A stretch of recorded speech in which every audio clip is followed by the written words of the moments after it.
Semoga masuknya kita siang hari ini kepada Allah, Allah pun menyambut kita dan memuliakan kita semuanya.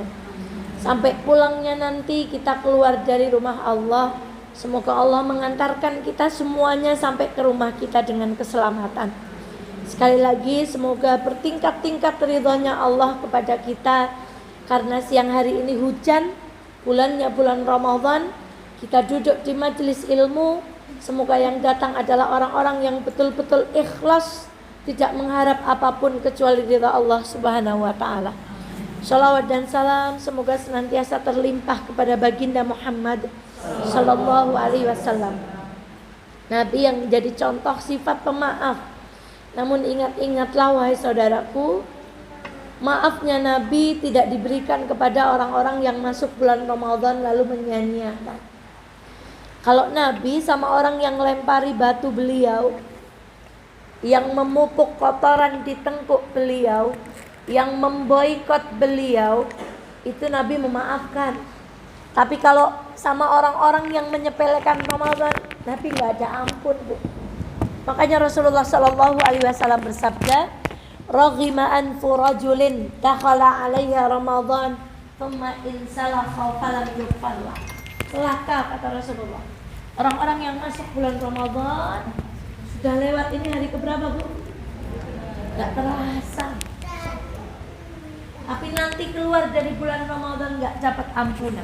Nabi boleh memaafkan siapapun yang menggolimi beliau.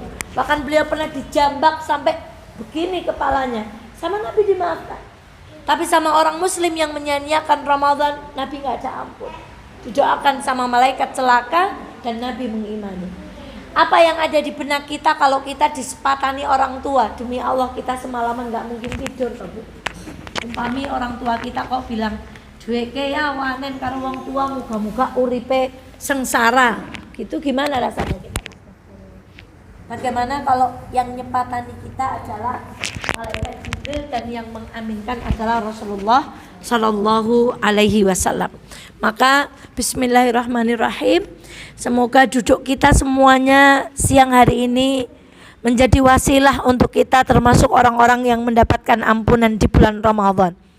Dan ini starting point yang sangat bagus, Ibu. Apa yang Ibu bayangkan kalau ada pertandingan sepak bola, baru 1 menit nyemplung ke lapangan langsung kebobolan 2-0. Apa yang Ibu bayangkan kalau Ibu jadi pelatihnya? Merubah strategi yang tadinya menyerang jadi bertahan, kalau perlu ganti pemain, ganti back, ganti penyerang, ganti apa, kecewanya luar biasa. Begitu juga orang-orang yang menyia-nyiakan awal bulan Ramadan ini. Maka sebelum kita masuk materi, awal kita harus bagus, start kita harus bagus.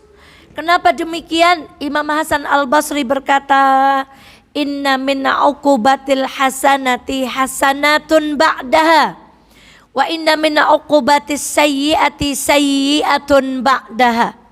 Sesungguhnya akibat dari satu perbuatan baik adalah perbuatan baik lainnya. Jadi kalau kemarin 2 hari yang lalu kita lalui Ramadan dengan baik, insya Allah sampai ujung Ramadan akan kita lalui dengan baik. Tapi kalau kemarin 2 hari dan hari ini kita sia-siakan, gak ada amalan spesial, gak ada istimewanya, Bu, maka keburukan pun akan manggil keburukan. Maka sampai akhir Ramadan kita pun akan selalu berkutat dengan keburukan itu. Maka ini hari ketiga, kalau yang 1-2 kemarin gak maksimal, ayo, Bu. Hari pertama saya kecolongan ini, Bu. Checklistnya udah diisi belum, Bu? Hujan seperti ini, saya mau jemput anak saya, qadarullah yang satu merem jadi gugah dulu, akhirnya sholat asar gak tepat pada waktunya. Ini saya tulis, perusak amalan, telat sholat. Masya Allah. Mau bengi, gara-gara aling tangi kerainan, tidak sempat menambah 1 rakaat pun dari sholat tarawih. Masya Allah. Ya Allah, ini centangnya gimana ini, ngajarin orang lain untuk mencentang tapi diri sendiri begini. Maka Ibu, bismillah, mari kita jadikan awal-awal puasa ini adalah hari-hari yang baik. Tadi saya perang dengan hati saya sendiri. Anak saya yang nomor 3 itu kalau nangis suaranya pol serune. Saya bilang sama Allah, ya Allah ini shaimun gitu Bu. Wah, perang karena hawanya mau apa Bu? Mau marah. Ya Allah ini shaimun, ya Allah kakak tolong bunda, kakak jangan keluar adik, ini bulan Ramadan. Bunda gak mau marah, ini shaimun, ya Allah tolong ya Allah, tolong ya Allah. Alhamdulillah lulus gak marah Bu. Maka teruslah berperang dengan hawa nafsu kita sendiri. Sesungguhnya musuh kita bukan orang lain tapi siapa? Diri kita sendiri. Taib, kemudian yang kedua, Ramadan itu berapa hari Bu? Nah, ini jawaban kita nih Bu. Masya Allah. Kita ada yang 29, ada yang 30. Padahal cetha di surat Al-Baqarah Allah itu matur Ramadan itu ayyamam ma'dudat, hari-hari yang terbatas. Kok kita jawab 30? Memang kita jamin mau sampai lebaran? Ya kan Bu? Kita jawab 29 memang kita masih mau bangunin suami kita untuk sahur. Kan gak ada jaminan. Maka orang beriman itu selain awal Ramadannya itu dilakukan dengan sebaik-baiknya. Yang kedua di otak kita gak boleh ada kata-kata kader egen dina ke telu. Egen sisa berapa? 27. Berarti nyong iken tayang ngoyok Quran, berarti nyong iken tayang ngoyok sedekah, berarti nyong iken bisa nembel sing mau bolong. Itu namanya panjang angan-angan. Orang yang beriman yang ia hadapi adalah hari ini. Maka dia akan berpikir, siapa yang menjamin saya nanti malam masih bisa terawih Ibu. Maka ayo manfaatkan. Kita awali Ramadan ini dengan baik. Dan jangan berangan-angan hari-hari Ramadan masih panjang. Itu angan-angan. Dan itu adalah senjatanya setan. Kalau kita berangan-angan begitu, kita gak akan maksimal di bulan Ramadan. Karena engkau maca Quran, engkau dengen lah, takian dengen, engkau dengen lah. Terus begitu terus, setan tuh begitu. Wes ngemek bereng, nyapu sisan lah. Wes nyapu, ngentasi sisan lah. Wes ngentasi, lempiti sisan lah gitu. Terus begitu. Maka bismillah, semoga mukadimah ini menjadi cambuk untuk kita semuanya. Ya Allah, ada seorang ibu datang kepada saya setelah membaca checklist ini, minta maaf saya nggak sanggup ngisi katanya gitu. Kenapa? Saya malu. Maka ini latihan kita menghisap diri kita sendiri sebelum kita dihisap oleh malaikat. Taib, kita awali materi kita hari ini tentang keluarga Bu. Ada yang belum menikah di ruangan ini? Berarti semuanya Masya Allah. Semoga diberikan jodoh yang solih, lagi muslih. Kalau perlu Mbak minta, ya Allah kalau nggak mau keriting ya minta jangan yang keriting. Kalau mau tinggi ya minta yang tinggi. Begitu Bu. Masya Allah. Kita awali dengan, saya anggap semuanya sudah menikah. Yang belum semoga ini menjadi ilmu dan bekal untuk pernikahan. Ibu, menikah itu perbuatan yang baik atau tidak? Baik. Perintahnya siapa? Disunahkan sama siapa? Rasulullah Sallallahu Alaihi Wasallam. Lalu kita mengenal satu surat di dalam Al-Quran yang kita baca dulu ketika kecil, ketika kita mau pulang dari sekolah. Tangan kita bersedekap, kemudian guru kita wal asri innal insana lafi. Teruskan.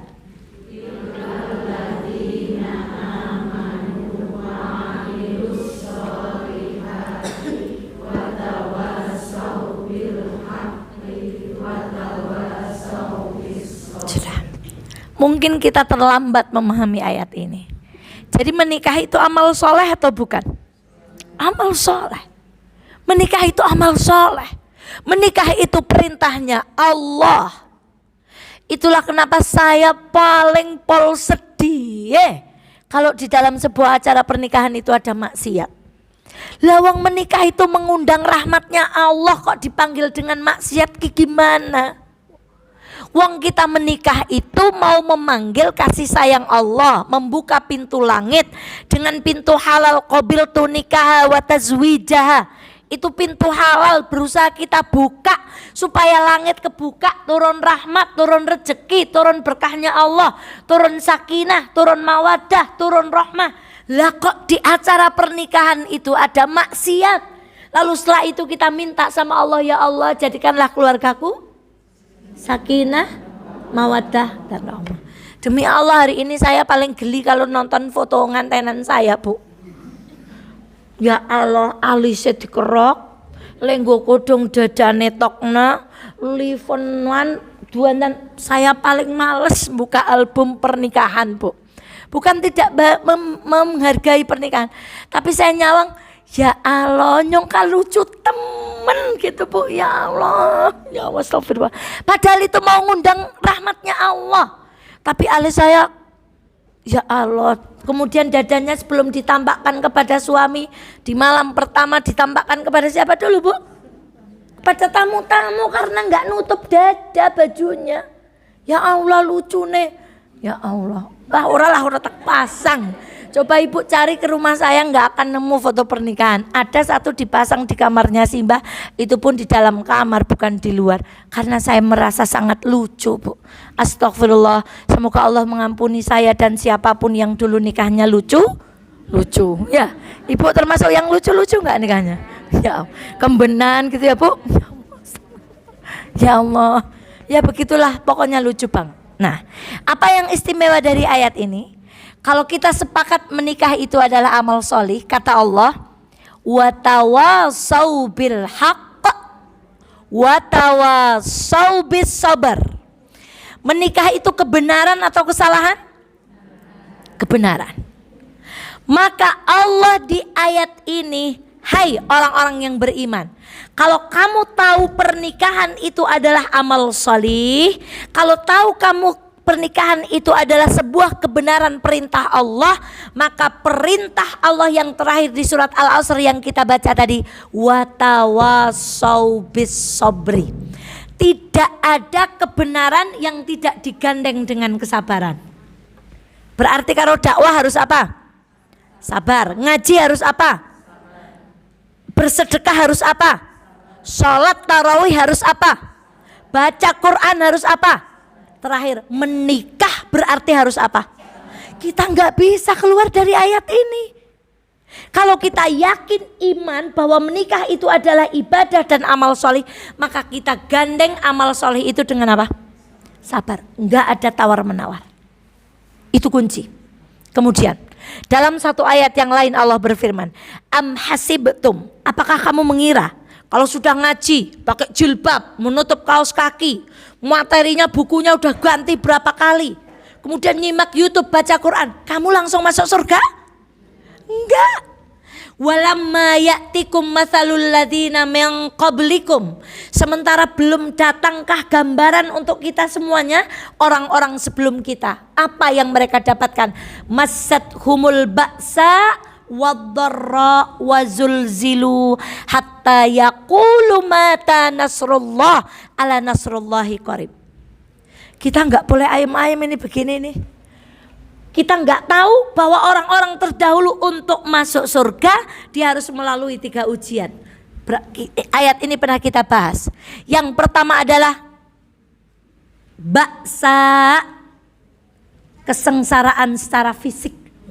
Ya lapar, ya kurang air, ya kebeler, ya kesandung, ya lara tipes, ya lara apa. Kemudian wadh-dharra, kesengsaraan yang diserang itu bukan fisiknya tapi apanya? Hatinya. Kemudian yang ketiga, wazulzilu, kemudian Allah menurunkan ujian, maaf bukan kesengsaraan, ujian yang mengenai fisik, ujian yang mengenai hati. Yang ketiga, ujian tingkat tinggi sampai menggoncangkan jiwa kita. Pertanyaannya, ada enggak itu dalam pernikahan kita? Ada enggak? Pernah enggak kita selama menikah ke perang peso? Pernah. Sandung? Pernah. Gigolan mutu? Pernah. Lara sih? Tapi itu hanya apanya? Fisiknya. Pernah enggak menangis gara-gara ucapan pasangan? Yang pernah seru temen. Seolah-olah kita tuh enggak pernah membuat suami kita menangis. Pernah nggak Bu? Pernah. Pernah nggak Ibu mengalami satu kejadian yang sampai mengguncang, sampai pilihannya begini, Ustazah, kayaknya saya milih pisah aja, karena saya nggak sanggup. Mungkin ada di antara sekian ibu-ibu yang duduk di sini yang mengalami itu. Ketahuilah, syaratnya masuk surga di antaranya kita semuanya harus diuji. Dan kita hari ini bicara pernikahan, berarti pernikahan kita pun akan diuji. Itu poin kedua. Tadi poin pertama apa Bu? Setiap kebaikan itu harus gandengan dengan, cara Bu Guru ditakoni bukan salah menyimpulkan. Yang kedua apa tadi? Syaratnya masuk surga bukan hanya kita sholat, ngaji, puasa, tetapi juga kita akan diuji sama Allah dengan berapa jenis ujian tadi? 3. Sekarang poin nomor 4. Bu, apakah detik ini Ibu masih punya cita-cita kita masuk surga lewat pintu suami? Insya Allah. Masih punya cita-cita itu Bu? Jangan luntur sedikit pun.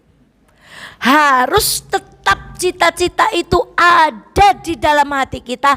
Saya harus bisa masuk surga lewat pintu suami. Titik. Karena lewat pintu suami itu nanti cuma sholat, puasa, menjaga kesucian, taat sama. Berapa pintu surga yang disiapkan untuk perempuan seperti kita? 8 dalam hadis riwayat yang sahih. Meskipun dalam penyebutannya itu tambah.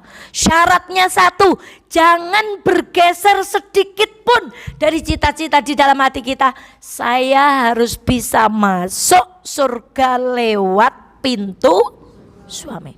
Lihat slide setelah wal asri. Istri kalau tidak manut sama suami, untuk apa nikah? Rasulullah Shallallahu Alaihi Wasallam bersabda, seandainya aku boleh menyuruh seorang sujud kepada seseorang, maka aku akan perintahkan seorang wanita untuk sujud kepada suaminya. Tolong Bu, sore hari ini kita tanamkan di hati kita, jangan geser sedikit pun.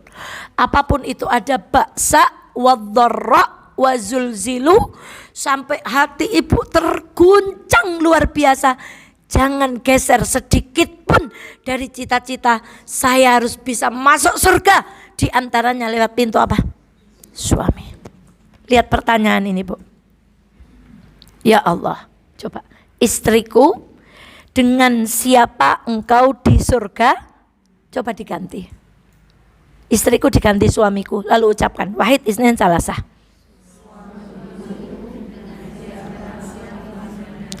Ibu rela kalau pertanyaan ini dijawab, jawabannya bukan kita. Saya dapat kata-kata ini dari tadi pengen nangis terus. Nggak rela saya kalau kalimat istri di sini diganti suamiku, dengan siapa engkau di surga. Gimana kalau jawabannya bukan kita? Maka jangan geser sedikit pun. Jawabannya harus kita. Jawabannya harus aku, jawabannya harus saya, ibu-ibu yang siang ini duduk di majelis ini. Jangan perempuan lain, jangan pula bidadari surga. Tapi yang mendampingi suami kita itu adalah siapa? Masya Allah. Ummu Darda, suaminya Abu Darda, terkenal dengan kecantikannya ketika ia menjadi janda. Kemudian dia dilamar oleh seorang laki-laki bernama Muawiyah yang kaya, bijaksana dan seterusnya. Sampai Muawiyah bilang gini, Ummu Darda, apa toh sing gawe awakmu nolak aku ki kurang piye? Ganteng, sogeh, bijaksana, terpandang. Apa jawaban Ummu Darda, Bu? Karena aku hanya ingin bersama Abu Darda di surga. Allahu Akbar. Maka ini pertanyaan harus dijawab. Istriku, dengan siapa engkau di surga nanti? Denganmu. Suamiku, dengan siapa engkau di surga nanti? Jawabannya denganku, bukan dengan yang lain. Syaratnya kita taat sama suami. Sekarang kita masuk ke ujian. Ada gambar mawar sama gambar apa, Bu? Duri. Menikah kita, Bu. Ada Allah turunkan suami yang datang kepada ibu-ibu, suaminya seperti bunga mawar. Masya Allah. Ibu saya dia apa kena? Pejeti, dipanggil dengan panggilan apa? Kesayangan. Hari-hari tertentu diberikan surprise, mripate ditelakup. Tahu-tahu ibu sudah sampai hotel. Di hotel ada kasur gambarnya bebek, dipannya bertebaran dengan bunga mawar. Hari raya Idul Fitri batire tuku kena klambi ibu ora, yo meng toko emas, milih bebas ibu. Apa? Suami seperti apa itu, Bu? Suami seperti apa? Coba kalau kita di internet, ada seorang istri yang maaf entah karena kecelakaan atau apa mukanya jadi berubah menjadi Masya Allah kurang normal, tapi suaminya tetap mencintai.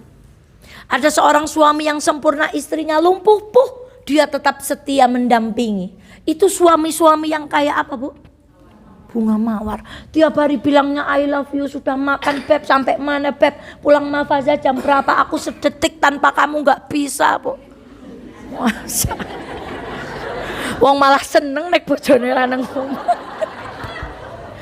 Itu suami seperti bunga apa, Bu?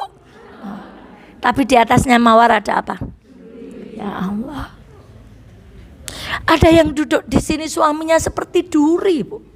Gak cuma nusuk pakai duri, nyembelih. Entah itu dengan berkhianat, entah itu dengan berzina, entah itu mencari nafkah yang haram, mabuk, madon, narkoba, selingkuh, gak ngasih nafkah, main tangan, kata-katanya kasar, sisan ora sholat, boro-boro puasa. Ada.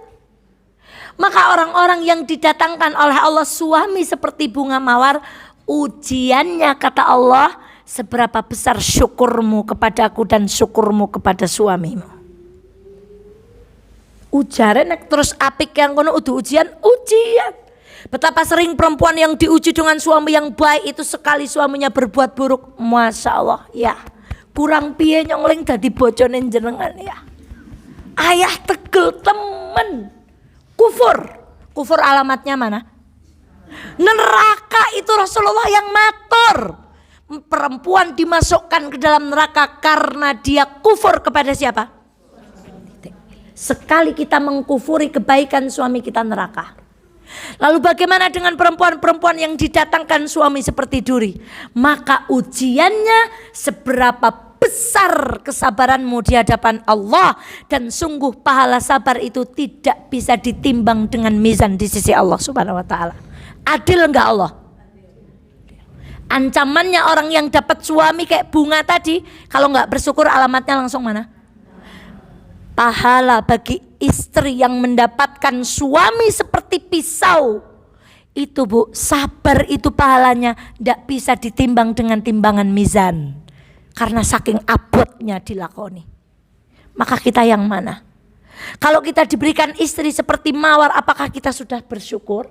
Atau hari ini kita diuji dengan suami kita, ya Allah kuatkan perempuan-perempuan yang seperti itu supaya ia mendapatkan pahala sabar yang tidak bisa ditimbang dengan mizan. Pertanyaannya, ada enggak rumah tangga yang enggak diuji? Enggak ada. Enggak ada. Kalau enggak syukur, ujiannya kudu apa? Sabar. Dua itu tok. Dan itu berlaku di seluruh lini kehidupan. Kita berbisnis, kita berteman, kita ngaji. Kalau enggak syukur suruh apa? Suruh sabar. Jadi itu harus tertanam. Ada yang diuji dengan suami yang baik, ada yang diuji dengan suami yang perangainya buruk. Yang baik diuji apanya? Syukurnya. Yang buruk diuji apanya? Sabarnya. Ingat pahala sabar enggak ada timbangannya di akhirat. Saking besarnya. Allah nggak bisa ngukur, balasannya nggak ada yang lain kecuali apa? Surga. Kita itu sama-sama mau masuk surga. Yang satu diuji dengan jalan yang terjal, yang satu dikasih jalan yang lurus. Lah kita aja kalau naik mobil jalannya lurus, nopo istighfar? Dongeng, guyu, malah nek sing gen seneng musikan, montore disetel, dangdutan karo, gitu, Bu. Kalau naik motor ya sampai masuk hewan kok lagi puasa batal porang no kan, karena ngomong di kendaraan karo nyonyi-nyonyi taunya ada serangga masuk. Coba kalau jalannya sulit, ibu nyebut siapa? Coba kalau petirnya gede kayak kemarin itu nyebut siapa kita, Bu? Allah, Bu. Maka ibunda sekalian yang dirahmati oleh Allah. Slide berikutnya. Saya sudah baca buku ini. Judulnya Suamimu Bukan Muhammad, Istrimu Bukan. Ayo kita sepakat. Suami kita itu manusia biasa, Bu. Gak punya keistimewaan apa-apa, sama kayak kita. Lah ibu mau nuntut, Masya Allah, kesempurnaan dari suami. Ingat, suami kita manusia. Manusia biasa itu berbuat salah atau tidak? Ngudung apa ora? Cok kasar apa ora? Sekarang dibalik ke kita. Ibu cok ngudung, cok kasar. Kita ini makhluk yang sangat aneh, Bu. Itu orang enggak sempurna, kita tuntut dia bersikap apa? Padahal kitanya juga penuh dengan apa? Allahu Akbar. Kemarin di pengajian Dharma Wanita saya sampaikan, suami kalau punya masalah dengan ibu, ibu kalau punya masalah dengan suami, ya minta maaf ya, tak ngapurani, wis, titik, selesai. Coba suami punya masalah dengan ibu, apa jawaban ibu? Ngomel lebare, ngongket, ngenengna, apa maning? Ngunci awak nang jero kamar, metu ngongket maning, engko ikan balik maning nyalahna suami lagi. Iya apa enggak? Suami tuh, iya Bu, udah wis tak ngapurane wis. Udah enggak ada ngungkit, enggak ada merepet, enggak ada jepatur. Ibu enggak. Kalau suami berbuat salah sama kita, ya Allah, domei, wis daluk ngapura bojone egen, ning jenengan Kak. Nah, egen nyalah, sadari betul. Suami kita bukan siapa? Istri kita juga bukan siapa? Bukan Khadijah kita. Maka suami kita punya kekurangan. Pernah nggak kira-kira suami kita kecewa sama kita, Bu? Sering.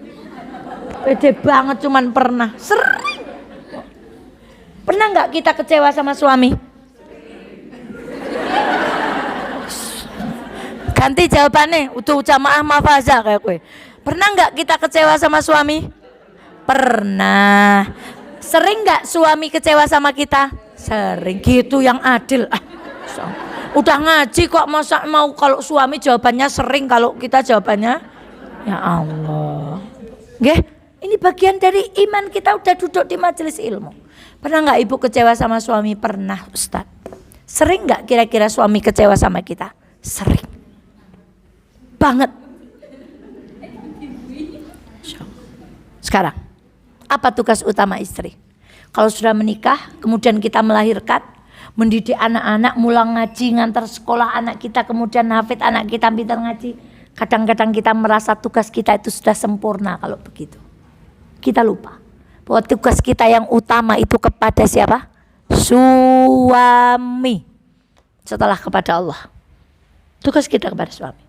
Maka lihat, saling tolong menolong dalam, itu namanya wa'ashiruhunna bil ma'ruf, itu namanya ma'ruf. Jadi tugas terberat kita itu bukan yang itu, Bu, bukan melahirkan, bukan hamil, bukan mendidik anak, kemudian anak kita berprestasi di sekolah. Tugas kita yang berat juga adalah gimana caranya seorang istri bisa bekerja sama dengan suami dalam hal apa? Kebaikan. Dan banyak istri yang gagal. Ketika suaminya mau berbuat baik kepada ibunya, kata istrinya, kok jenengan luwih sayang karo ibu timbang ini. Orang-orang istri-istri yang gagal menjadi partner kebaikan bagi para suaminya. Ketika sang suami memberikan nafkah kepada kakak dan adik perempuannya, lalu dia berkata, prigesin jenengan luwih sayang karo seduluren jenengan timbang bojone dewek. Itulah lisan seorang istri yang tidak bisa menjadi partner kebaikan bagi suaminya. Ketika suaminya ingin beramal, ngendoni wong dewek kebutuhane gen, itu namanya ibu gagal menjadi partner kebaikan bagi suami ibu. Satu lagi, makna dari ini, Bu. Seorang istri hendaknya melakukan sesuatu yang disenangi suami. Jajal niku angel mboten. Mus anu pol ana pole barangan dengan Bu ya. Pol gitu Bu. Insyaallah ada ambu umrah mabruran insyaallah ambu. Insyaallah. Beliau umrah itu dibayar sama Allah, Bu. Enggak serupiah pun. Sangune sak sangunya disiapin ya, Bu. Insyaallah. Tapi di rumah beliau ada 68 anak yatim, anak piatu, bapak-bapak sepuh apa. Itu rumahnya beliau berbagi. Beliau cuma sekamar tok yang bisa buat tidur sama suami. Selebihnya dipakai untuk anak-anak. Siapa yang balas? Allah. Lakukan sesuatu yang menyenangkan suami. Saya asli nih, ya Allah muka-muka suami saya nggak nyimak. Pol orang senengnya ngombe vitamin, suplemen, kalsium, tambah darah. Saya paling nggak suka. Itu. Orang senengnya nek tambah darah ya mambayam. Kurang vitamin C ya meres jeruk. Enggak. Kalau suami kalsium, folamil, apa kayak mana jenenge? Sangobion apa-apa ngono. Wis dicekekna dalehna kene. Wis dikontrol awet isuk tukan sore janji gen gledak nang ngono berarti dihitung bahkan Bu, dinomeri di botol saya itu. Kalau jumlahnya 30 hari harus habis. Kok masih 5 berarti ada 5 hari adik enggak minum. Gitu. Seorang istri itu akan melakukan sesuatu yang suaminya sukai meskipun ia tidak suka. Dan seorang istri yang baik akan meninggalkan sesuatu yang dibenci suaminya meskipun dia suka melakukan itu. Misalnya, Mah, ayah tuh ndak seneng lihat mamah pakai baju ungu. Padahal ibu kalau kelambi ungu seneng ngepol pokoknya. Cinta mati pokoknya. Seorang istri yang baik akan rela meninggalkan ungunya itu, maaf bude jadi pas ungu. Masya Allah. Demi siapa? Demi suaminya. Seperti kakak saya tuh bilang, nyong aslinya orang seneng kurma. Ning barang Kanjeng Nabi seneng kurma, apapun saya harus makan kurma utamanya ketika berbuka. Bayangkan, lakukan yang Allah suka meskipun kita nggak suka. Tinggalkan yang Allah benci meskipun kita suka. Itu, Masya Allah. Bekerja sama dalam kebaikan. Sekarang, apa ibu nggak kasihan sama suami? Slide berikutnya, pertanyaan. Apakah suami menanggung dosa istri? Iya. Apakah istri menanggung dosa suami? Tidak. Napa ibu mboten melas kali garwane? Ketika ibu menggunjing, ketika ibu bermaksiat, ketika ibu menampakkan aurat, ketika ibu hasad, ketika ibu iri, ketika ibu dengki, itu semuanya dosanya langsung kontan transfer kepada siapa? Orang yang setiap malam dipeluk oleh ibu. Kok tegel-tegele ibu maketin apa? Dosa. Bayangkan, di mana cinta kita? Ulang tahun bawakan kue, Valentine tuh kok kena coklat. Ulang tahun pernikahan apa maning? Bukan itu cinta. Cinta itu ibu jadi perempuan yang taat, ayah seneng pakai baju merah, pakai baju merah di rumah. Karena suami kita misalnya tahu janganlah terlalu nyemberet misalnya. Lakukan. Itu namanya cinta. Ibu sholat tepat waktu, Ramadan ini mati-matian. Allahu Akbar, itu namanya cinta. Karena cinta itu pengen bersama selamanya, enggak di dunia tok, sampai sampai mana? Ingat Bu, setiap kita berbuat buruk, suami kita menanggung di pundaknya dan kelak dimintai pertanggung jawabannya oleh Allah. Ibu pakai celana ketat yang dimarahin suami. Ibu membuka aurat pupune dipamerna, sing dipokon tanggung jawab garwane. Ibu joget-joget disoteng ditodoh-todoh nabatire, yang tanggung jawab suami. Sekarang mana bisa perempuan seperti ini dikatakan mencintai suaminya? Kemudian dia datang kepada suaminya berkata I love you. Sarangnya tayang sadaya kamu beri ngono lah, Masya Allah. Ibu, bukan itu cinta. Cinta itu taat. Ayo ngajinya ini dijadikan bekal kita lebih taat sama suami kita, deleng-eleng. Kapan Ustazah Eva nyeneni ibu-ibu ini, bapak-bapak andi tahu ya Allah. Tak domei bae renang mafaza ya. Kon manut. Karena saya tahu diri saya sendiri, manut sama bojo itu abot. Apalagi suami sudah mengingatkan kita, kok kita masih berbuat maksiat. Masya Allah, itu sungguh dosa besar yang luar biasa kepada pasangan kita, Ibu. Maka hati-hati. Ayah suka enggak bunda kayak gini? Suka, lakukan. Ayah seneng enggak? Enggak. Kemarin di Anissa saya enggak datang, batal. Kenapa? Suami hari ini ke Kaliwiro, tapi bunda ngaji. Genana tapi neleng manut. Kudune es langsung samikna semang jor luru ustad pengganti ustad begini. Nah, ceritanya hari ini saya ngaji di Anissa, tapi suami mengajak saya ke Kaliwiro. Tidak ada kata lain kecuali sami'na wa atokna. Semoga ustad berkenan menggantikan saya. Alhamdulillah dijawab sama beliau, siap Bu. Andai pun beliau nggak bisa, saya tetap nggak datang. Saya akan taat sama suami saya. Abot mboten? Ya pol abot. Lah kursi pengurus pengajian njur prege usaha ora genah, wis nyanggupi malah di batalna. Tapi kalau yang duduk itu perempuan-perempuan yang sudah tahu bahwa perempuan itu harus taat sama suaminya, insya Allah karena ada urusan yang tidak bisa ditinggalkan dengan pasangannya. Maka kalau ada yang pamit, maaf nggak bisa ngaji suami, mana Teh Ayu. Nah biasanya Din, maaf nggak bisa ngaji karena tugas wajib negara. Itu yang utama. Gitu jawabannya Bu. Sama ketika Ramadan ini. Jangan sampai ada perempuan keluar buka puasa bersama sementara suaminya nggak ridho. Puasa 30 hari, buka puasa bisa 33 jadwalnya. RT, RW, angkatan 98, angkatan kuliah, angkatan SD, angkatan SMP. Bu. Ya, mama tak buka puasa, jangan. Please, us puluhan tahun ora tahu ketemu ya Allah pol kangene, enggak. Tapi ada seorang perempuan yang nekat datang. Ingat, wajib sama apa Bu? Taat sama suami itu enggak ada bandingannya dengan buka puasa bersama. Atau bahkan ada ibu-ibu yang nekat iktikaf, bawa koper. Suaminya enggak ridho, ujare pen mlebu surga ngono nek iktikaf. Sementara suaminya enggak ridho, jangan pergi. Besok kita terangkan di Anissa hari Rabu tentang prioritas-prioritas amal bagi perempuan sepanjang bulan Ramadan. Jangan kebolak-balik, ngewayel.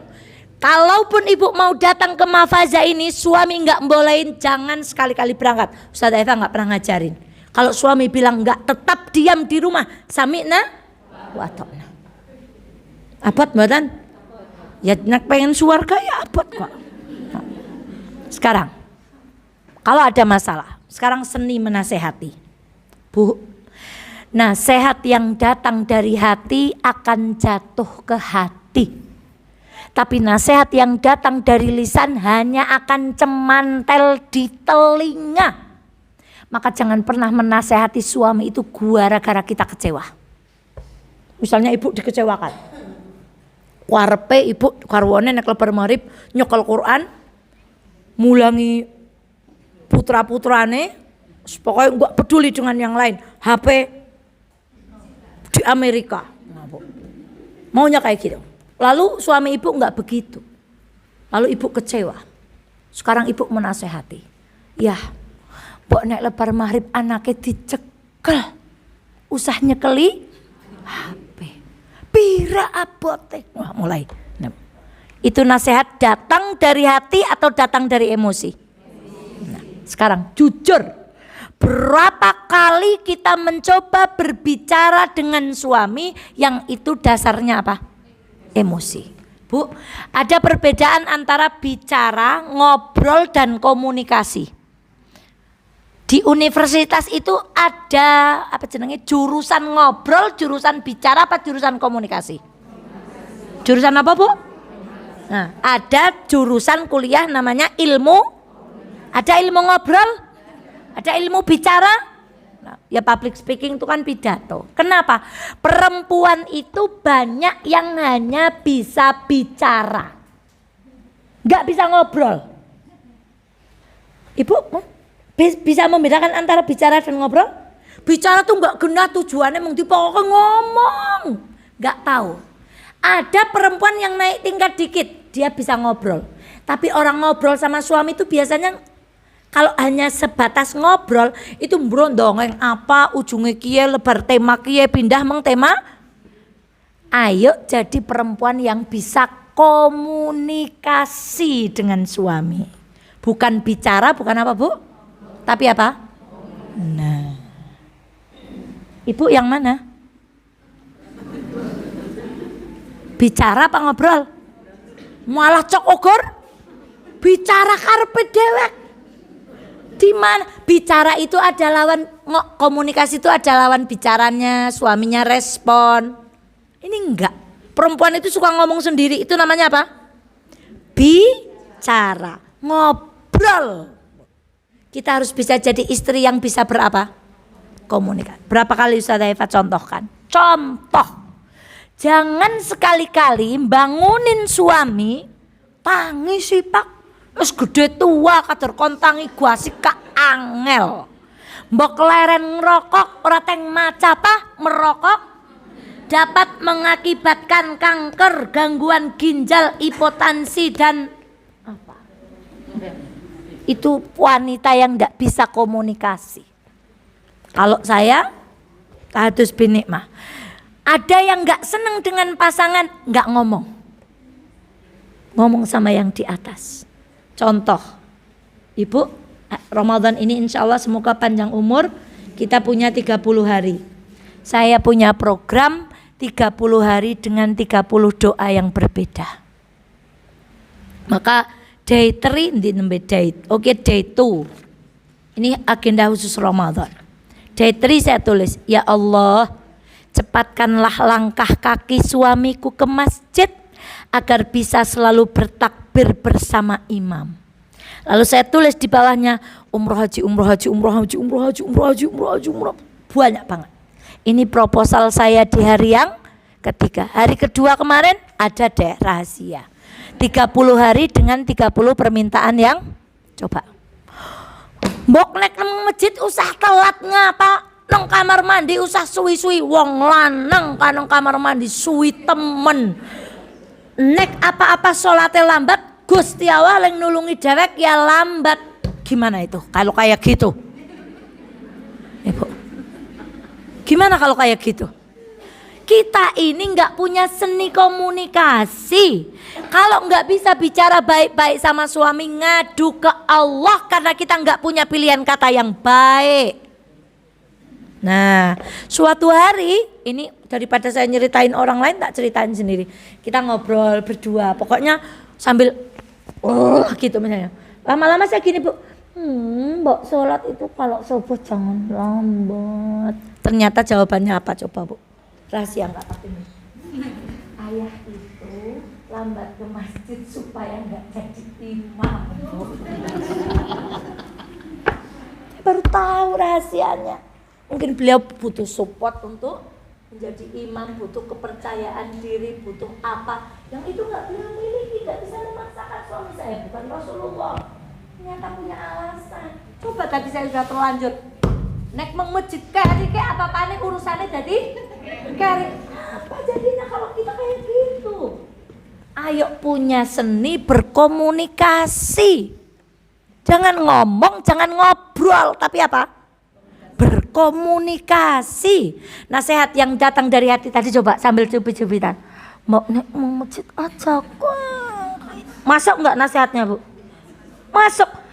Dan menasehat itu enggak usah banyak-banyak. Sekalinya Ibu berkomunikasi itu 1 poin aja. Intine mbok neng masjid aja. Ibu enggak. Daftar kesalahan suami. Wah, anak kesempatan kayaknya ngomong karo bojone ki. Langsung. Dan karo wong tua ki aja kaya kene, karo anak ya aja kaya kene, karo adik aja kaya kene, karo bojo. Ya Allah. 1 aja sekali bincang itu 1. Ini tips. Jangan daftar kesalahan suami disampaikan semua. Ayah tuh kurang kayak gini, ayah tuh kurang kayak gini, kayak gini. Alah, ini perlu kuliah maning. Jenenge kuliah ilmu. Dan kayak gitu. Siapa yang ngajarin? Majelis taklim mana ngajarin kayak gitu? Bu, Masya Allah Bu. Jadi perempuan yang bisa komunikasi bukan hanya apa? Nah terus di poin yang kursi itu. Satu ada bajunya, satu enggak. Ya pokoknya Ustaz Eva senemune gambare lah. Menasehati itu terus diulang dalam satu hari 10 kali? Maksudnya terus menerus? Bukan. Sudah sampaikan sekali waktu itu. Selanjutnya kita terus menerusnya sama siapa? Allah. Tolong ya Allah, tolong ya Allah, tolong ya Allah, tolong ya Allah. Masakan, ngeliwat, nuang air, nata kelambi. Tadi saya seharian dari pagi sampai jam 10 karo ngrungokna ngaji, karo nata kelambi lebar setrikaan berperanjang-peranjang. Ya Allah, semoga anak-anak saya yang pakai baju ini hatinya dilembutkan ya Allah. Semoga pakaian suami yang aku tata di lemari ini ya Allah, jaga suami saya dari barang-barang yang haram. Itu namanya menasehati terus menerus. Bukankah Allah matur, Allah tidak akan merubah keadaan siapapun kecuali orang itu merubah keadaan. Kalau suami mau berubah, yang dirubah dulu siapa? Diri kita sendiri. Gak usah nuntut sama suami. Abot apa ora? Pol abote. Sekarang yang hijau warnanya. Seberapa sering ibu mendoakan suami? Mana yang lebih utama? Mendoakan orang tua, mendoakan anak, atau mendoakan suami? Itu kalau tes dicoret, mana yang lebih utama? A. Suami, B. Orang tua, C. Anak. Utama semua gitu.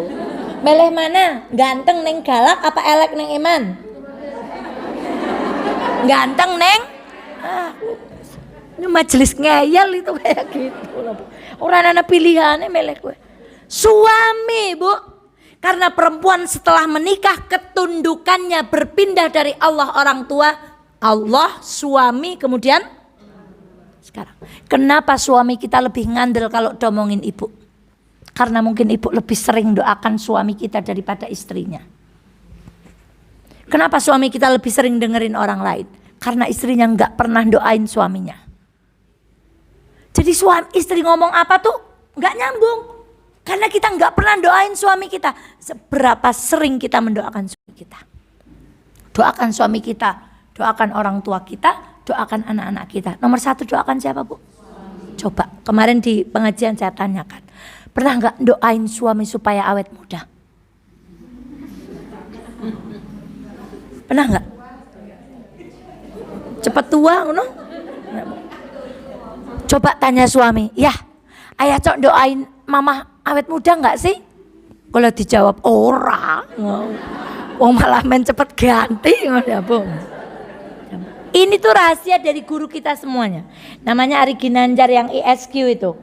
Itu istrinya tuh cantik bu. Ketika ditanya Ustadz kenapa sih istri anda itu kok imut, gak tuwek-tuwek, kok cabi gitu. Pokoknya imut. Apa jawaban beliau? Saya selalu mendoakan dia untuk awet muda. Masya Allah. Apa doa-doa rahasia ibu untuk suami? Begitu bu. Ibu masuk, saya kadang ke toko, waro barang, ya Allah berkahi usaha suami saya. Jangan biarkan ada barang haram. Tolong ya Allah panjangkan usia nih. Saya tahu hanya bergantung tuh kepadamu, tapi nek ditinggal bojo rasanya prige. Di antara teman-teman yang sudah diuji suaminya ditinggal, alangkah kuat hatinya. Bayangin aja nggak bisa toh bu. Gak kepregen yang uripe, meskipun itu bukan ucapan orang beriman. Tapi dengan kita merasa bahwa kita butuh suami kita akan sering mendoakan siapa? Ampun dongakakan sing elek-elek. Kapan tindak kerja dongakna, kondur kerja dongakna. Puasa muka-muka kuat maca Quran, kuat terawih, kuat jaga hati. Masya Allah. Ayo pada balapan, begitu. Seberapa sering? Nah, kita nggak sore-sore. Poin terakhir. Poinnya is pirang-pirang kowe. Nek kasih ujian jawabannya kerong lembar, bukurine ngudung pokoknya. 3 ayat pokok kunci kita menjalani kehidupan rumah tangga. Enggak boleh dilepas satu-satu. 3-nya ini harus bareng. Apa ayat pertama? Al-Baqarah ayat 237. Ayat berapa bu? Nah, panjang ayatnya. Wa in talaqtumuhunna min qabli, bicara tentang tolak sampai kepada kalimat wala tansawul fadla bainakum, artinya kunci rumah tangga. Jangan pernah letakkan ayat ini. Pokoknya ke mobil, naik ikut ke mobil, ibu ke kamar mandi, ayat ini nempel. Ibu di dapur, ayat ini nempel. Ibu di ruang tamu, ayat ini nempel. Ibu bukber, ayat ini nempel. Ibu reuni, ayat ini nempel. Apa kata Allah? Wala tansaul fadla bainakum. Jangan pernah lupakan kebaikan di antara kalian. Istri nggak boleh lupa kebaikan suami, suami nggak boleh lupa kebaikan. Coba, pernah nggak suami kita bilang, "Mah, makanya jangan banyak nonton sinetron jadi kayak Ustazah Eva." Nah, nggak pernah nonton sinetron. Orang ngerti judul sinetron apa. Orang seneng alhamdulillah. Bian nonton Boys Over Flower. Bian. Siki nontonin Nabi Yusuf, Muhammad Al-Fatih. Ada nggak suami bilang gini, "Mah, kalau papa lagi jadi api, tolong mama jadi air. Biar kalau mama jadi api, papa jadi air." Pernah nggak ngucapin gitu-gitu sama suami? Engkau digajal. Terus bojone maca ayat kursi. Nyong si bojone sing wadon kena ngapa? Bali-bali langsung mah gitu. Nah, itu ulama tuh begitu sama istrinya. Kalau suatu saat nanti aku jadi api, tolong kamu jadi air. Suatu saat kamu jadi air, jadi api, aku yang akan menjadi air. Rektor Universitas Al-Azhar pernah mendapati sepasang suami istri yang ingin bercerai. Kemudian pokoknya kudu pisah. Lalu sang suami ini pergi ke sebuah tempat, qadarullah tempat ditujunya itu ada orang yang baca ayat ini. Wala tansawul fadla bainakum. Hai orang-orang yang beriman, setelah panjang tentang ayat perpisahan, janganlah kalian melupakan kebaikan satu di antara yang lain. Kelingan biyen pertama jatuh cinta pertama pergi. Ya Allah, uroh raine Bu. Ya Allah, suami ebel banget. Tahu nggak suami ebel Bu?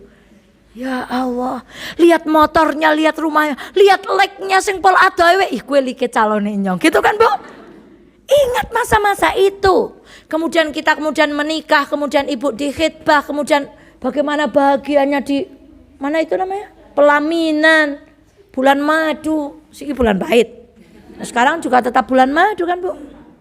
Itu di antara tip untuk kita nginget, gimana sih biar jadi air? Kita ingat pertama ketemu ya Allah, pertama dikenalkan Bu.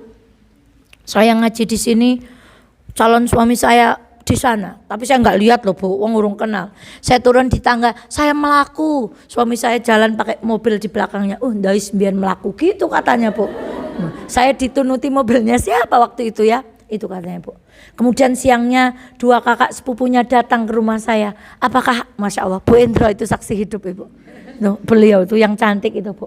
Beliau datang ke rumah saya, Mbak Eva udah ada yang punya belum? Lah kenapa?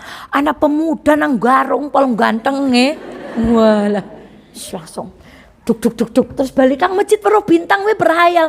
Bintangnya kayaknya nang seseng garung apa jodohnya nyong. Itu betul Bu. Kemudian hari berikutnya beliau datang dengan gurunya. Ibu menyuruh saya bikin minum. Gawek nawedang. Wah, leng dandan mriki Bu. Ya Allah, terus gawek nawedang mriki cah loro ban ta'aruf, mantap. Dah salat istikharah. Lebare terbayang-bayang ya kan Bu? Coba kalau ngudung tuh yang deleng-eleng itu. Nomor 2 yang teling-eling. Kira-kira kalau suami ibu dipajang di etalase masih laku bagi berapa perempuan? Loh ini serius ini Ustazah Eva ini. Masih laku buat berapa orang? 3 orang masih mau Bu? Pak Fatah Zaki dipasang di etalase masih berapa orang mau Bu? Maka kalau ibu mau menyakiti suami, deleng-eleng sing pengen bojo kayang kono ke wong pirang? Satu lagi tips. Kalau ibu menyakiti hati suami, ada bidadari surga yang berkata, kamu berani ya nyakitin dia, padahal dia sebentar lagi menjadi milik. Suami kita memang gak jawab ketika kita sakiti, tapi ada 2 bidadari yang membela suami kita. Bidadari yang memakai 70 lapis pakaian dari sutra, tingginya 30 hasta, tulang sumsumnya kelihatan di balik betisnya, nyanyiannya Masya Allah, baunya Masya Allah, pandangan matanya Masya Allah. Seandainya bidadari itu ngintip ke dunia, sampai diungkapkan dengan kata-kata yang mubalaghah, harum semua dunia ini Bu. Ada 2 perempuan yang gak terima kalau kita menyakiti suami. Dileng-eleng masa-masa yang indah kalau mau ngudung. Kalau yang dileng-eleng yang menyakitkan itu, ya orang mari-mari, ya Allah. nggak bisa berhenti air mata. Itu wala tansawul fadla bainakum. Jangan melupakan kebaikan satu di antara yang di Mesir. Kisah nyata, suami istri cerai. Akhirnya tinggalnya flat atas bawah. Istrinya di atas, suaminya di bawah. Yang bayar listrik istrinya, suaminya, semuanya. Kenapa? Dia punya prinsip ayat ini. Saya bercerai karena kita nggak bisa bersatu. Tapi saya nggak akan melupakan kebaikan dia. Itu ayat pertama. Kedua, ini kaidah. Tolong tempel. Al-Baqarah tadi ayat berapa? Sekarang ayat 180. Istri adalah pakaian untuk suami dan suami adalah pakaian untuk, tolong tutup aib rumah tangga. Semakin banyak orang tahu aib rumah tangga kita, semakin sulit kita menyelesaikan. Kenapa? Ibu cerita sama saya pendapatnya begini. Ibu cerita sama Mbak Ustadzah Umu, sama Bu Guru TK Aba, pendapatnya beliau begini. Ibu cerita lagi sama Mbak Nane Latifah Malta, oh menurut saya begini. Saya cerita lagi dengan Bu Rini, oh menurut saya begini. Semakin banyak yang tahu aib dalam rumah tangga kita, ibu akan semakin sulit menyelesaikan. Karena ibu jadi banyak masukan, sing kiye kon ngene, sing kiye jare kon ngene, sing kiye jare kon ngene. Ibu nggak bisa fokus kepada jalan keluar Allah. Silahkan cerita kepada orang yang mampu memberikan solusi kepada ibu. Kalau nggak usah. Boleh nggak sih cerita? Boleh. Ini saya termasuk ngelendengi suami saya apa enggak? Kalau ibu datang ke rumah saya untuk berniat mencari solusi, insya Allah tidak. Tapi kalau ibu kesini mau cari pembenaran, biasanya yang cari pembenaran nggak balik lagi, Bu. Karena begitu datang dia yang nyalain siapa? Suami. Pokoknya kesalahan suami. 1, 2, 3, 4, 5, 6, 7, 8, 9, 10. Saya bilang, Bu, barangkali ibu selama ini salah sama suami. Bicaranya nadanya terlalu tinggi. Bapak sekecap ibu membangkang, ibu wajahnya nggak menyenangkan, atau ibu dulu ketika pernikahan nggak ridho sama orang tua, atau ibu melakukan maksiat, jebule itu ada pada dirinya semua. Wah, kayak ora dibela malah di salah-salah. Nah, coba perbaiki dulu sebelum menuntut suami. Itu menyakitkan banget kalau orang mencari nasihat nggak niat mencari islah. Karena yang disalahkan justru siapa? Nah, orang balik maning. Jadi ayo tutup. Diceritakan yang lucu-lucu aja. Pokoknya yang bikin kita happy, kalau yang bikin sedih ceritakan sampai kemanapun nggak akan bikin kita ketawa. Pulang kita tetap sedih. Apa gunanya kita keluar dengan teman-teman ketawa sampai rumah nangis lagi? Nggak ada gunanya. Bahagia itu ya dari rumah, keluar maka lebih bahagia. Balik lagi ke rumah, ayang aku pulang. Udah di WA, ada yang udah di WA suami? Ada yang udah di WA suami belum? Dan enggak udah beli-beli. Ya Allah. Kalau kayak gitu jangan cerewet temen takon wae. Bukan, itu tanda suami ibu sayang sama ibu. Melas banget kalau tahu di WA ya. Nah, wes terakhir ini udah 2:30. Ibu ajeng tuku jangan. Surat Al-Baqarah ayat 216. Yang pertama ayat berapa? Yang kedua ayat berapa? Sekarang Al-Baqarah ayat 200. Masya Allah, ayatnya berapa ribu ustadz udah matur ayat ini. Wa asa an taqrahu syai'an wa huwa khairul lakum wa asa an tuhibbu syai'an wa huwa syarrul lakum. Boleh jadi ibu pol sengite dengan sesuatu yang ada di suami kita. Enggak seneng banget ya Allah. Apa salah sih ndalehna anduk nenggon apa kue? Nenggon tempat anduk. Apa salah sih nek baju kotor langsung di ora dicantol nang mburi lawang ngasih dhuwur banget misalnya. Apa salahnya sih kalau mau pergi itu pamit cium dulu? Mungkin ibu benci banget dengan itu yang ada di suami. Tapi kata Allah, boleh jadi kamu benci padahal di dalamnya ada kebaikan. Kan pahalanya ibu jadi nambah. Mau ngisis anduknya dewek, tambah ngisis anduknya siapa? Tuh. Kudune mau milihi klambine, wah ada yang sakit hati nggak di laundry bajunya. Saya jadi ingat cerita seorang perempuan, Bu. Masya Allah. Ya, bisa jadi kita tadinya cuma naruh baju kotor kita sendiri. Gara-gara suami kita kayak gitu jadi naruh baju kotor siapa? Bertambah pahala apa enggak? Nek ikhlas.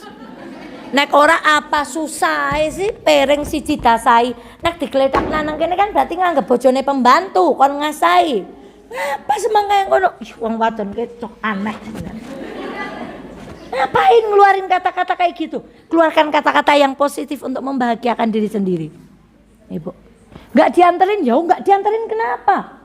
Memang kalau nggak dianterin terus gimana? Nggak usah ya awan nelangsa teman udan-udan kang kene payungan. Berharap suaminya ketika kita pulang baju kita basah. Ya Allah mah maafin papa ya mah. Harusnya papa tadi nganterin ya Allah maaf banget. Kalau nggak dikituin nggak usah kecewa bu. Pahalanya ibu basah ngaji itu tetap ngalir sama siapa? Tolong bikin diksi untuk diri sendiri yang baik. Jangan kalau suami nggak nganterin nggak sayang. Suami nggak bawain bunga, suami nggak cinta, nggak kayak gitu. Bangun di sini-sini. Oh, cara mencintai suamiku tuh berbeda. Nih, wa asa an tuhibbu syai'an wa huwa syarrul lakum. Bisa jadi ibu seneng kalau suami ibu kayak gini baca Quran kayak gini, tapi ibu hatinya jadi ujuk. Wah suami gue masjid nomor 1, Quran ini Ramadan baru ketiga, udah berapa juz bu? Lalu kita berbangga dengan suami kita. Lalu kita menganggap orang yang di masjid jamaah sama suami kita yang paling sholih. Suami kita yang Qurannya paling TOPBGT. Suami kita yang puasanya paling top. Suami kita yang amalnya paling besar. Ibu boleh jadi senang dengan perbuatan baik suami kita. Tapi kalau itu membuat hati kita jadi ujub, jadi sombong, zero bu. Masya Allah. Maka 3 ayat ini. Satu apa tadi? Bahasa Indonesianya. Jangan lupakan kebaikan. Nomor 2. Tutup warungnya. Nomor 3. Boleh jadi kamu benci padahal itu baik. Boleh jadi kamu cinta padahal itu. Coba tempel 3 ayat ini. Mari semoga apa yang kita kaji, Masya Allah, siang hari ini menjadi amalan, bukan hanya menjadi ilmu. Ibu, saya tutup dengan pernyataan terakhir. Begini bu, kalau kamu nggak bisa nerima kekurangan, kalau kita nggak bisa nerima kekurangan suami kita pun akan sulit merasakan kelebihan suami kita. Jadi kelebihan dan kekurangan itu harus ditampa. Kalau pengen merasakan kelebihan, maka menerimalah dengan kekurangan. Jadi kalau kita nggak bisa menerima kekurangan suami kita pun akan sulit merasakan kelebihan suami kita. Selamat merubah diri. Ramadan ini semakin taat sama suami, semakin romantis. Oke, nek awan-awan boleh nyium suami, boleh bercumbu, tapi aja. Mergane dewek karo Mas bojoke ora setingkat Rasulullah karo Aisyah, beda ya bu. Udah tambah romantis, tambah sayang, tambah perhatian. Suami nggak bangun sahur, bangun-bangun udah siap. Memang begitu pahalanya perempuan. Bangun yang sahur sudah siap, begitu bu, nggih. Pokoknya tujuannya ngaji itu nggak untuk saingan dengan siapapun. Tujuannya satu, sampai rumah jadi istri yang lebih baik. Selamat berromantis-romantis, selamat memaksimalkan Ramadan. Insya Allah bertemu di Sabtu berikutnya masih dengan tema rumah tangga. Karena judul besar kita selama Ramadan ini adalah merawat keutuhan rumah tangga insya Allah. Demikian, semoga ada manfaatnya. Diteruskan di kultum-kultum, semoga menambah pahala Ramadan kita. Saya akhiri, astagfirullah li wa lakum. Assalamualaikum warahmatullahi wabarakatuh. Setelah sama-sama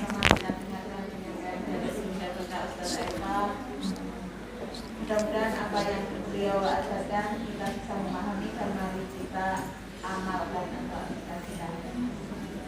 Kepada Ustazah Eva saya ucapkan jazakumullah khairan katsiran. Mari kita doakan Ustazah Eva dan beliau selalu dilindungi oleh Allah Subhanahu wa taala, selalu sehat baru dan nanti proses melahirkannya dipermudahkan oleh Allah dan rumah tangganya sampai sakinah mawaddah warahmah dan anak-anaknya menjadi anak-anak yang saleh dan